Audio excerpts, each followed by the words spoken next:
فرمایا بہرحال کچھ بھی ہو جائے، وہ شخص جس کو اس کا اعمال نامہ دائیں ہاتھ میں دیا گیا، آواز گونج رہی ہے، جس کو اس کا اعمال نامہ رائٹ ہینڈ میں دیا گیا، فَيَقُولُ هَاؤُمُ اقْرَءُوا کتابیہ، وہ پکار اٹھے گا، چیخے گا، اپنے اہل و عیال کی طرف لوٹے گا اور کہے گا ارے اقرؤوا کتابیہ، میرا اعمال نامہ پڑھو، پڑھو میرا اعمال نامہ، میں کامیاب ہو گیا۔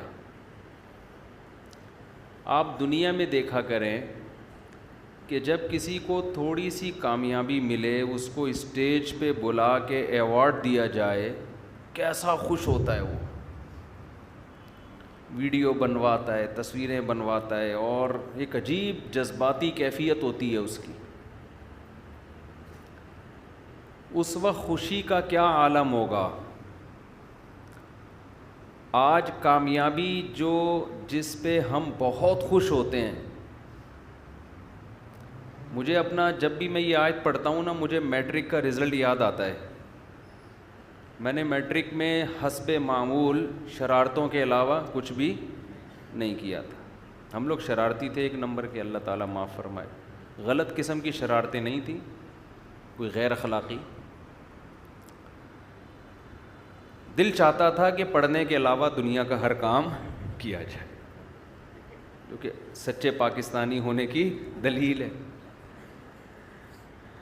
تو مجھے امید ہی نہیں تھی کہ میٹرک میں کوئی اچھے نمبر آئیں گے میرے، اور نقل بھی نہیں کرنی تھی، یہ بھی فیصلہ کیا ہوا تھا، وہی نقل بھرے نہیں چلانے۔ گھر سے صلواتیں شروع ہو چکی تھیں کہ اس کا رزلٹ کوئی اچھا نہیں آئے گا۔ امتحان کے دنوں میں پھر ہم پر ایک ٹینشن مسلط ہوتی تھی کہ یار اب کچھ پڑھ لو، پورے سال تو کھیل کود میں گزارا ہے، شرارتوں میں، مستیوں میں، اب ایک گھر والوں کا دباؤ بھی ہوتا تھا، تو بالکل امتحان جب سر پہ کھڑا ہوتا تھا پھر پڑھنے کی کوشش شروع کرتے تھے، یہ ہو کیا رہا ہے، کتابیں لے کے بیٹھے ہوتے تھے۔ تو مجھے یاد ہے اپنا دن کہ میٹرک کا جب رزلٹ اناؤنس ہوا تو میں نے کہا میرا تو پتہ نہ صاف ہو جائے کہیں، تو میرا بی گریڈ آیا اور بڑی اچھی پرسنٹیج تھی، اے گریڈ تو نہیں لیکن بی۔ میں بہت خوش تھا اس دن، حالانکہ یہ بہت وقتی یہ خوشی ہے، یعنی اگر آپ فیل بھی ہو جاتے تو ایک سال سپلیمنٹری میں آپ ٹرائی کر لیتے، یا اگلے سال دوبارہ دے دیتے، گھر والوں سے تھوڑی سی صلواتیں سننے کو ملتی نا، کھانا پینا بند تھوڑی ہونا تھا، وہ اسی طرح چلتا رہتا۔ اور اگر گھر والوں کی ٹینشن سے بچنا ہے تو دوبارہ فیل ہو جاؤ، پھر اگلے سال پھر فیل ہو جاؤ، تو گھر والے خود ہی بیزار آ کے کہتے ہیں کچھ اور کر لے بھائی۔ جب بھی آپ کو کوئی ٹینشن دے نا وہ کام بار بار کرو، اگلا خود پریشان ہو کے آپ کو پریشان کرنا چھوڑ دے گا۔ اصول یاد رکھو، دوسری شادی کر لی، مصیبت میں آ گئے، صلواتیں گالیاں تیسری بھی کر لو، مزید گالیاں پڑ رہی ہیں، مزید ڈپریشن میں جا رہے ہو، ٹینشن میں ایک اور کر لو، جیسی کی تیسی، لوگ خود ہی بیزار آ جائیں گے، یہ بندہ ٹھیک ہے ہی نہیں، اس کو اپنے حال پہ چھوڑ دو۔ تو لوگ آپ کا کانفیڈنس چیک کر رہے ہوتے ہیں، ٹھیک ہے نا، یہ کتنا ڈھیٹ ہے۔ تو ایک دفعہ فیل ہو گئے، اگر آپ چاہتے ہو کہ ٹینشن پارسل کرو، خود ٹینشن نہ لو، تو دوبارہ بھی فیل ہو جاؤ۔ خیر ہمیں توقع نہیں تھی، بہت اچھے نمبر آ گئے، تو بڑی خوشی ہوئی۔ تو مجھے وہ دن یاد آتا ہے۔ آواز صحیح آ رہی ہے آپ سب کو؟ تو مجھے وہ دن یاد آتا ہے کہ یار کتنی خوشی تھی، حالانکہ وہ تھوڑے دنوں کی ہے. کوئی ایسا بھی نہیں ہے کہ فیوچر اگر فیل ہو رہے ہیں تو ہمیشہ کا فیوچر تباہ ہو گیا. او بھائی سپلیمنٹری میں دے دینا، اگلے سال دے دینا، اگلے نہیں تو اگلے سال، ایک سال ضائع ہو جائے گا نا. اور پھر دنیا میں ہر کامیاب آدمی کے پیچھے تعلیم تھوڑی ہے. آپ تو ماشاءاللہ باڈی بلڈر ہیں، آپ جم چلا رہے ہیں نا، تو اس کا ایجوکیشن سے کوئی تعلق ہے؟ بالکل بھی نہیں.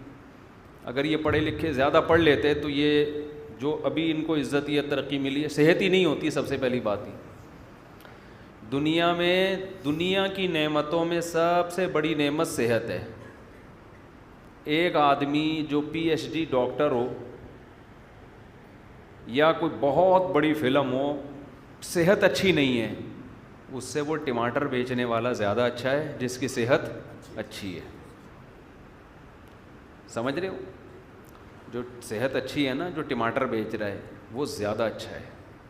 میں تبھی تو لوگوں سے کہتا ہوں، میں جب گاؤں دیہاتوں کی زندگی کو دیکھ کر آیا، میں نے دیکھا 100 سال لوگوں کی عمریں ہیں، پہاڑوں میں رہتے ہیں، چکی ان کی پانی سے چلتی ہے، آرگینک گندم خود اگاتے ہیں، خود کھاتے ہیں. ٹریکٹر ان پہاڑوں پہ چل نہیں سکتے، بیل سے ہل چلاتے ہیں. ان کو تمام لذتیں ان پہاڑوں میں حاصل ہیں جو ہمیں آج ترقی کے دور میں بھی حاصل نہیں ہیں.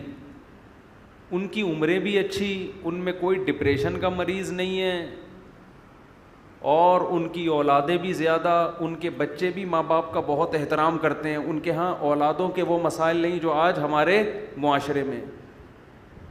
آج تو باپوں کو یہ شکایت، بیٹا ہماری سنتا نہیں ہے، مانتا نہیں ہے، ماں کو شکایت، وہاں یہ شکایتیں بھی نہیں ہیں. تو میں ان علاقوں میں جا کے کہتا ہوں یار اس ترقی کا، ان کو دیکھ کے ایسا لگتا ہے انسان کو 2 ٹکے کا فائدہ نہیں ہوا. مثلا یہ لائٹ نہ ہوتی تو اندھیرا ہوتا، سو جاتے، صبح اٹھتے جلدی اٹھ جاتے، صحت اچھی ہوتی، خراب ہوتی، اچھی ہو جاتی. فارمی مرغیاں نہ ہوتی تو یہ بھول ہے کہ ہمیں مرغی کھانے کو نہ ملتی، یہ غلط سوچ ہے. دیسی مرغیاں اتنی زیادہ ان کی پروڈکشن ہو جاتی کہ وہی ہمیں کھانے کو ملتی. اس کی میں ایک دلیل آپ کو یہ دیتا ہوں. جب تک مچھلی کی فارمنگ شروع نہیں ہوئی تھی، سمندر کی اور دریا کی آرگینک مچھی بہت ملتی تھی، ہمیں بہت ملتی تھی. سمندر رزق کے دروازے اس نے کھولے ہوئے ہیں، وہ دے رہا ہے، نکالو کھاؤ. ایک فلسفہ گڑھا گیا کہ یہ جو آرگینک مچھلی ہے یہ ہمارے لیے کافی نہیں ہے. اصل میں یہ بزنس کے نقطۂ نظر سے فارمنگ شروع کی گئی ہے. یار اس کی آواز کنٹرول کریں، میرے کان گونج رہے ہیں قدیر بھائی. بزنس کے نقطۂ نظر سے یہ فارمنگ شروع کی گئی ہے، بزنس کے پوائنٹ آف ویو سے. اس کا نقصان یہ ہوا کہ جب تاجر کو سستے میں اتنی زیادہ مچھی وہ پیدا کر سکتا ہے تو وہ آرگینک کی طرف جانا اس نے چھوڑ دیا. اس کی پروڈکشن ویسے ہی کم ہو گئی. اب لوگ سیٹ ہو جائیں گے کس پہ؟ آہستہ آہستہ فارمی مچھی پہ سیٹ ہو جائیں گے. جب فارمی مچھی پہ سیٹ ہو جائیں گے تو پھر وہ آرگینک بھی وہ ہو جائے گی ونس اپون اے ٹائم کہ ہمارے باپ دادا سمندر سے مچھی پکڑ گئے یا دریا کی اوریجنل مچھی پکڑ کے کھایا کرتے. حتیٰ کہ اب آپ فشری جاؤ گے نا، وہاں بھی آپ کو فارمی مچھلی مل رہی ہے. سمندر کے کنارے بھی آپ کو سمندری نہیں مل رہی. تو ہم نے گاؤں دیہاتوں میں بھی وقت گزارا ہے جو فارمی مرغی جانتے نہیں تھے لیکن وہ دبا کے دیسی مرغی کھاتے ہیں. جب کہو کھلائیں گے وہ، اس لیے کہ لوگ پھر پالتے ہیں. تو اگر یہ سائنسی ترقی نہ ہوتی، ہم دیسی مرغیوں پہ سیٹ ہوتے، ہم دیسی گندم پہ سیٹ ہوتے، یہ جو کھاد والی یوریا والی گندم ہے یہ نہ ہوتی، بہت کچھ ہوتا. خیر ابھی کیا رونا روئے بیٹھ کے آدمی. آپ لوگ کہیں گے کیا دینی باتیں ہم سننے آئے ہیں، مفتی صاحب نے کیا مرغی اور انڈوں کی باتیں شروع کر دیں. تو جی نام اعمال سیدھے آتے ہیں. آ رہا میں بات کہاں سے، یہاں سے ادھر سے ہم نے ٹریک بدلا کیسے نا. نہیں وہ تو ہے. ہاں میں رزلٹ کی بات کر رہا تھا کہ میں یہ عرض کر رہا تھا کہ ایجوکیشن اچھی چیز ہے, حاصل کرنی چاہیے, اس سے انسان پڑھا لکھا آدمی, میچور آدمی, بہت کچھ ہوتا ہے, لیکن اس کو بھی اپنے سر پہ بہت زیادہ مسلط کرنے کی بالکل بھی ضرورت نہیں ہے. سب سے پہلے کیا ہے؟ صحت. اگر آپ کوئی چیز اپنے اوپر مسلط کر لو گے تو آپ کی صحت گئی بھاڑ میں, نہیں تیل لینے. سمجھ رہے ہو نا؟ مسلط تو کرنا ہی نہیں ہے, مسلط صرف آخرت کی فکر, بس جہنم سے بچ جائیں, جنت میں چلے جائیں. اس کے علاوہ مسلمان کسی چیز کی ٹینشن بالکل بھی نہیں لیتا. میں آپ کو بتاؤں, میں بہت پڑھے لکھے لوگوں سے بھی ملتا ہوں, سب کی بات نہیں کر رہا, لیکن میں نے بہت سو کو اوپر سے مینٹل ان کا دیکھا ہے تھوڑا سا سیٹنگ آؤٹ, بہت سو کو, تھوڑے نہیں, ہماری بھی ایک زندگی گزر چکی ہے اس معاشرے میں. پورے صحیح سیدھے نہیں, پورے صحیح نہیں ہوتے وہ, پورے صحیح میں نے ان لوگوں کو دیکھا ہے جو کچھ زیادہ پڑھے لکھے نہیں ہوتے. معذرت کے ساتھ میں کوئی ایجوکیشن کی نفی نہیں کر رہا, بلکہ ایسے لوگوں کو بھی دیکھا ہے جو پڑھ پڑھ کے پاگل ہو گئے, بالکل بالکل ہی پاگل ہو گئے, دماغی توازن بالکل خراب. اس کی ایک وجہ تو یہ ہوتی ہے کہ ٹینشن بہت لے لیتے ہیں. امتحان کے دنوں میں کتنی ٹینشن ہوتی ہے پتہ ہے نا آپ, اتنی پاگل ہو رہا. ہمیں تو یاد ہے اپنا زمانہ, اتنی دماغ میں ٹینشن ہوتی تھی کہ اف, پیپر ہے, کل پیپر ہے, پرسوں پیپر ہے, کیا ہوگا کیا ہوگا. ایک عجیب, پہلے زمانے میں ہمارے علماء نے جو پڑھا ہے نا, جن طریقوں سے, جو بڑے بڑے علامے پیدا ہوئے ہیں, ان میں ایگزام کا کانسیپٹ ہی نہیں تھا. آپ کو تاریخ میں جتنے بڑے بڑے علامے ملیں گے مسلمانوں میں, انگریزوں کا مجھے نہیں پتا, وہ ایگزام ہی نہیں دیتے تھے.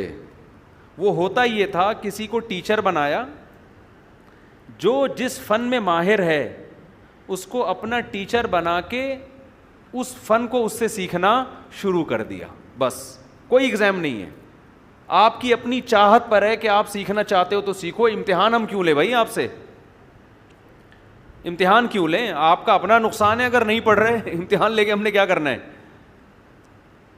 سمجھ میں آ رہی ہے بات؟ تو طالب علم کو یہ احساس ہوتا تھا کہ بھائی میں اگر پڑھوں گا تو میرا فائدہ ہے, نہیں پڑھوں گا تو چھوڑو یار, رکشا چلاؤ, ٹماٹر بیچو, کچھ اور کام کرو. یہ جو مدرسوں میں بھی, ہمارے مدرسوں میں, اور جو ہمارا نظام تبدیل ہوا نا, یہ بھی انگریز کے بر صغیر میں آنے کے بعد ہوا ہے. کچھ چیزیں ہم لوگ مدرسے والوں نے بھی گوروں سے لی ہیں. ایک اثر تو پڑتا ہے نا, اثر تو آتا ہے, ورنہ پہلے یہ سیٹ اپ نہیں ہوتا تھا. بس بھائی علم حاصل کرنا ہے, بیٹھو, جس سے آپ نے قرآن حفظ کرنا ہے, حفظ کرنا شروع کر دو, کوئی امتحان نہیں. حافظ بن جاؤ گے تو ساری دنیا کہے گی بھائی حافظ ہے, نہیں بنو گے تو تمہارا نقصان ہوگا. اس سے طالب علم میں شوق برقرار رہتا ہے. میں جب مدرسے گیا نا تو ہمارے مدرسے میں بھی میرا جو پہلا سال تھا اس میں امتحان کا کانسیپٹ نہیں تھا, تو میں نے بڑی محنت سے پڑھا.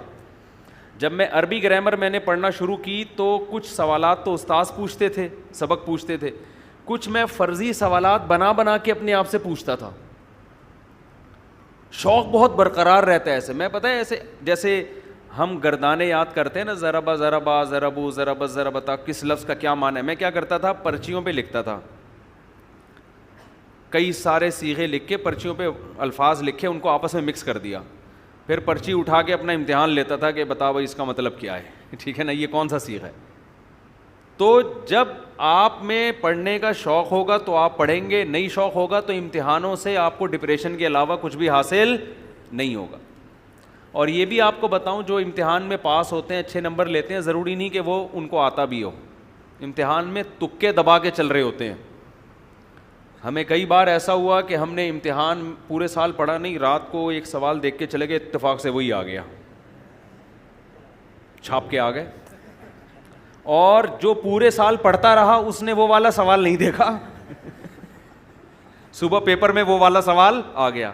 وہ ان پڑھ ہو کے, اس کے وہ پڑھا لکھا ہو کے نمبر کم, اور ہم نے نہیں پڑھا اور نمبر ہمارے زیادہ.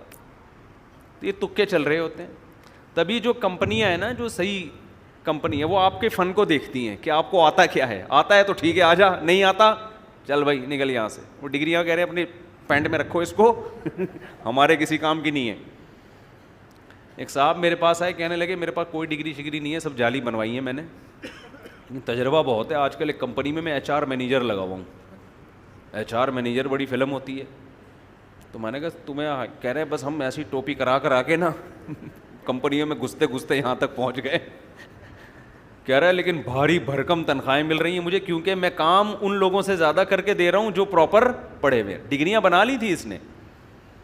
تو کہاں سے کہاں بات چلی گئی. جو اصل بات میں آپ سے عرض کر رہا تھا, یہ تو درمیان میں یہاں بات آ گئی نا. اصل بات میں عرض کر رہا تھا کہ موضوع میں تو ابھی آ رہا ہوں انشاءاللہ سورہ الحاقہ کی طرف, لیکن کچھ بیچ میں غریبیاں بھی چلتی ہیں. تو بار بار آپ سے یہ عرض کرتا ہوں کیونکہ اتنے ڈپریشن کے مریض آ رہے ہیں ہمارے پاس پورا ہفتہ, tension depression stress, tension depression stress, یہی لفظ سن کے بیزار ہو گئے ہم.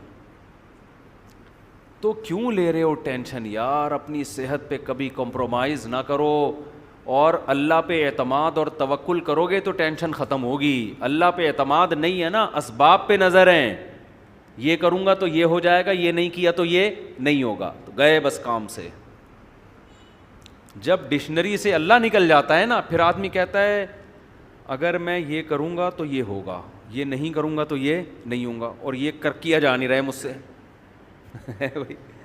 یعنی وہ کہتا ہے اگر میں پڑھوں گا تو عزت ملے گی, پیسہ ملے گا, نہیں پڑھوں گا تو نہ عزت ملے گی نہ پیسہ ملے گا. تو چلو پڑھ لو. اب پڑھنے کے لیے بیٹھا ہی نہیں جا رہا اس سے. پڑھائی کے لیے بیٹھا ہے تو کتاب نہیں پڑھی جا رہی, پڑھ رہے تو سمجھ میں نہیں آ رہی, کسی ٹیچر کو رکھوایا وہ بھی نہیں سمجھا پا رہا, 6 دفعہ سمجھا رہا ہے تو بھی سمجھ میں نہیں. ہر آدمی کا مینٹل لیول ایک جیسا تھوڑی ہوتا ہے. پھر آدمی کہتا ہے کیا عذاب میں پھنس گیا یار میں.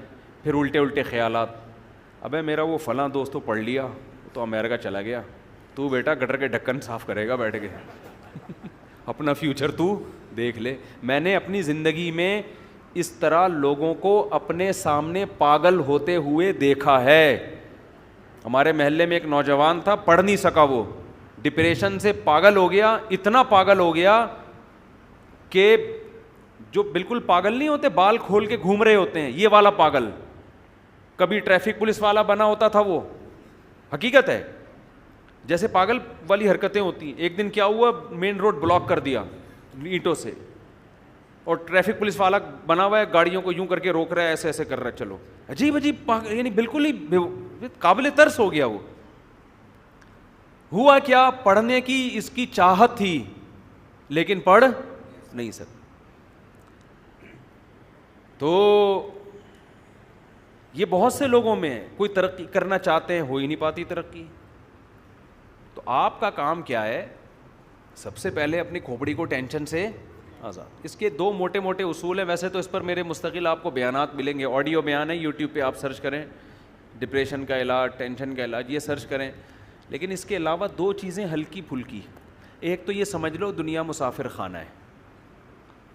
مسافر خانے کا مطلب یہاں ٹینشن ختم کرنے کی کوشش ہی نہیں کرنی ہے. اس کی کوشش کرو گے نا بہت زیادہ تو یہ بڑھے گی, کم نہیں ہوگی. جیسے وسوسہ ایسی چیز ہے, جتنا دماغ سے نکالو گے اتنا ہی دماغ میں گھسے گا.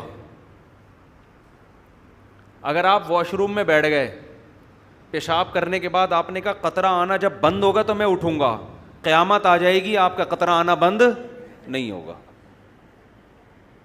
سمجھ رہے ہو نا. جو وہمی ہوتے ہیں نا ان کے ساتھ ایسا ہی ہوتا ہے, وہ بیٹھے رہتے ہیں, چکر آنا شروع ہو جاتے ہیں, قطرہ بند نہیں ہوگا انہیں. کیوں؟ آپ کے پیشاب کا آپ کے مائنڈ سے, دماغ سے تعلق ہے, کیونکہ آپ کی توجہ وہاں ہے.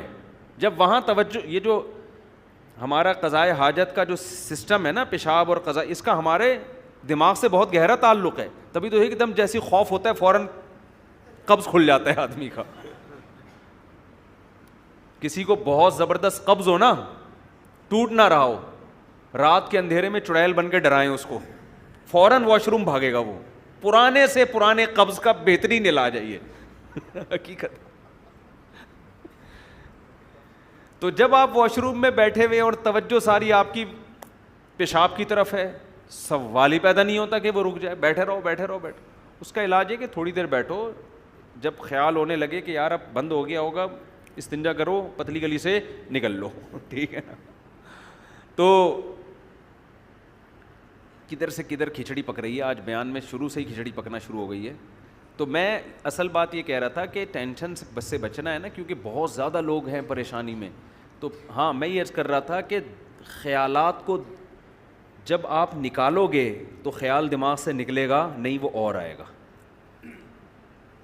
جو وسوسے کے مریض ہوتے ہیں نا, کہتے ہیں غلط غلط خیالات آتے ہیں, تو ان کو ہم کبھی بھی نہیں کہتے کہ ان خیالات کو نکالو. وہ بھائی نکالو گے تو وہ اور آئیں گے.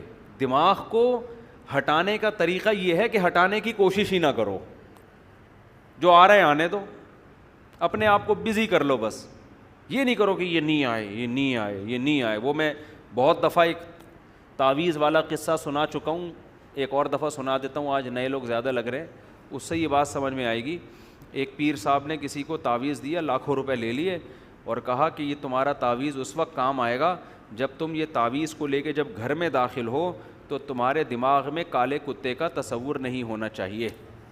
اب کس پاگل کے دماغ میں کالا کتا ہوتا ہے گھر میں داخل ہوتے ہوئے یار؟ کھوپڑی میں خام خام میں اس میں کالا کتا ڈال دی.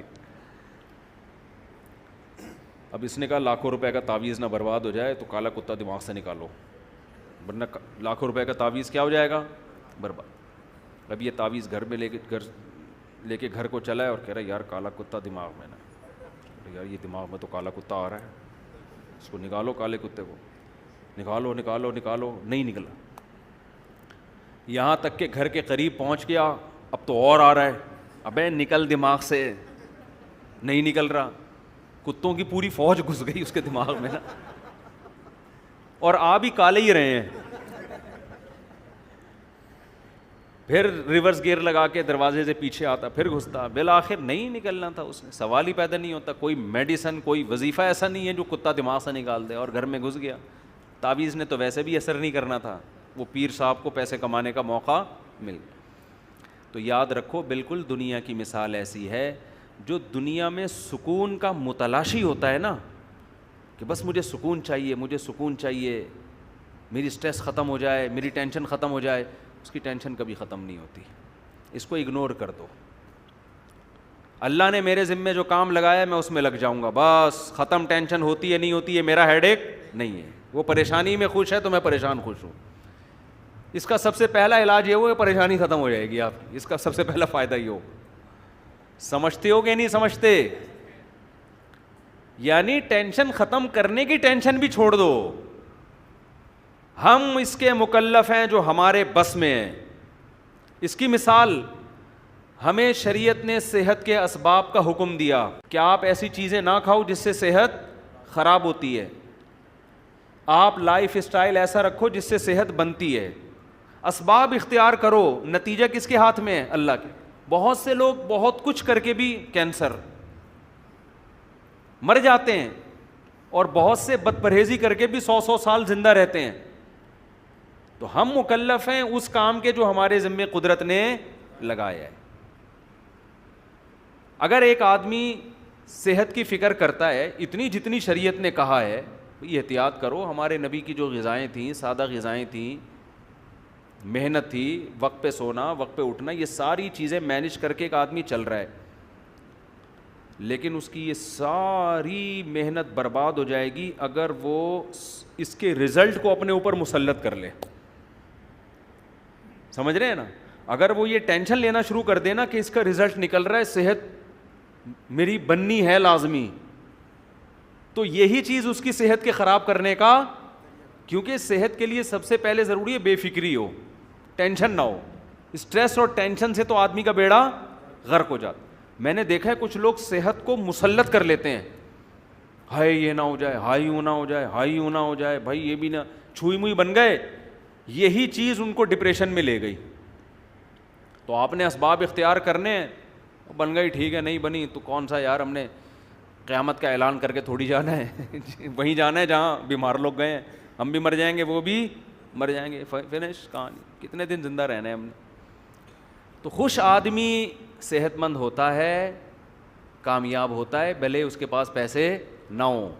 تو اس لیے ہاں, تو میں پہلی بات یہ عرض کر رہا تھا, 2 اہم چیزیں ہیں. پہلا چیز کیا, دنیا کو مسافر خانہ سمجھے انسان. جب مسافر خانہ سمجھے تو کامیابی کے اسباب اختیار کرے گا, کامیابی کو دماغ میں مسلط نہیں کرے گا. اللہ دے دے کامیابی ٹھیک ہے, نہیں دے تو بھی ٹھیک. دوسری چیز اللہ پہ توکل. توکل کا مطلب یہ ہوتا ہے اللہ نے جو قانون بنایا ہے عمل کا, میں اس کو تو فوکس کروں گا, ہر کامیابی کا سبب میں اختیار کروں گا, نتیجہ میرے ہاتھ میں نہیں ہے. نتیجہ جو بھی نکلے چاہے الٹا نکلے وہ میرے لیے بہتر ہی ہوگا. میں بار بار مثال دیتا ہوں نا یعقوب علیہ السلام کی, ساری زندگی ٹینشنوں میں, سارے نتیجے الٹے ہی نکل رہے ہیں. ایک بچہ گم ہوا پھر دوسرا بھی گم ہو گیا, لیکن اللہ پہ توکل کر رہے ہیں, جو ہو رہا ہے میرے حق میں کیا ہو رہا ہے بہتر. رزلٹ کیا ہوا, بہتر ہوا نا, رزلٹ سب سے اچھا ہوا.